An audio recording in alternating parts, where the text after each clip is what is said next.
D'accord, donc une première présentation un peu plus détaillée sur une formation qui parle de santé, mais c'est une formation extrêmement généraliste, comme on les aime bien.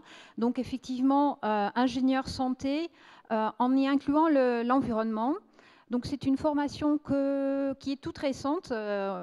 Cette année, c'est la première promotion. Et c'est une formation, donc une collaboration Mines ParisTech avec l'École des hautes études en santé publique à Rennes. Et c'est une formation qui, au sein de Mines ParisTech, est portée par l'ISIGE, qui est un institut de formation dédié à l'environnement et développement durable, et qui existe depuis 1992 et qui organise 4 masters spécialisés avec différents partenaires. Et cette formation est donc son dernier bébé, qui est un peu né d'un constat qu'il y a énormément d'innovation et d'évolution dans le domaine de l'environnement.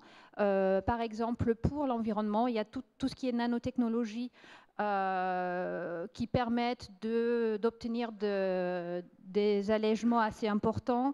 Il y a énormément de réflexions autour des énergies renouvelables, autour par exemple, les panneaux photovoltaïques, etc., qui peuvent avoir des effets très positifs pour l'environnement, mais pas forcément pour la santé, et vice-versa. Et donc, effectivement, on commence à sentir la difficulté de prendre en compte en même temps les enjeux sanitaires et les enjeux environnementaux.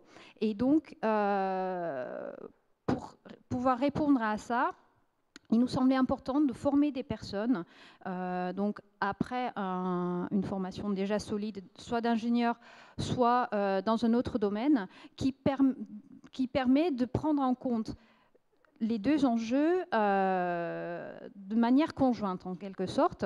Et donc, pour ça, on a besoin de personnes avec des compétences scientifiques et techniques importantes, mais qui soient en même temps capables d'intégrer ces différentes réflexions et les avis des acteurs très divers. Donc, pour pouvoir faire ça, on a conçu un programme qui s'appuie sur des fondamentaux en santé, en environnement, dans le domaine des nouvelles technologies. Donc, il y a par exemple tout un module sur les nanotechnologies. Qu'est-ce que c'est? Quelles sont les réflexions plutôt techniques, scientifiques, mais également en termes sanitaires, où est-ce qu'on en est?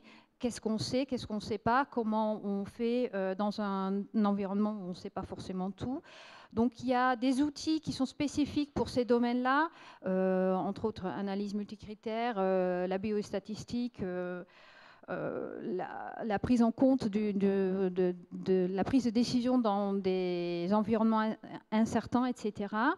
Il y a tout un tas d'outils qui sont spécifiques pour soit l'environnement, soit la santé, et qu'on fait évoluer pour pouvoir prendre en compte les deux en même temps.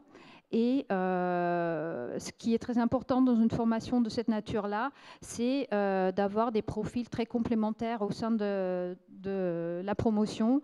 Donc effectivement, on a des personnes avec un diplôme d'ingénieur, on a des personnes avec un profil plutôt santé, soit carrément de diplôme de médecine. On a des personnes issues de Sciences Po, des écoles de commerce.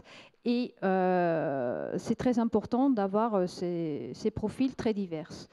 Donc effectivement, quelques exemples pour finir.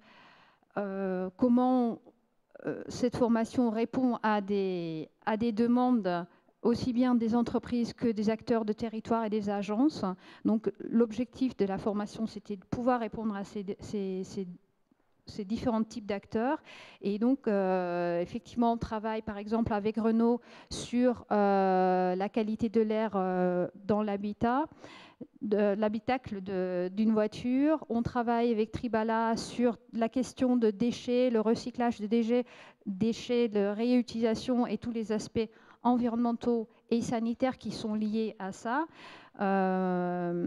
Avec Safran sur les questions de nanotechnologie, avec Veolia sur comment se préparer à la ville de demain et comment faire une évaluation des impacts sanitaires des différents choix qu'on fait, avec Yoplait sur les réglementations dans le domaine de l'environnement et dans le domaine sanitaire, et comment on fait si les deux types de réglementation ne demandent pas la même chose, ce qui est souvent le cas.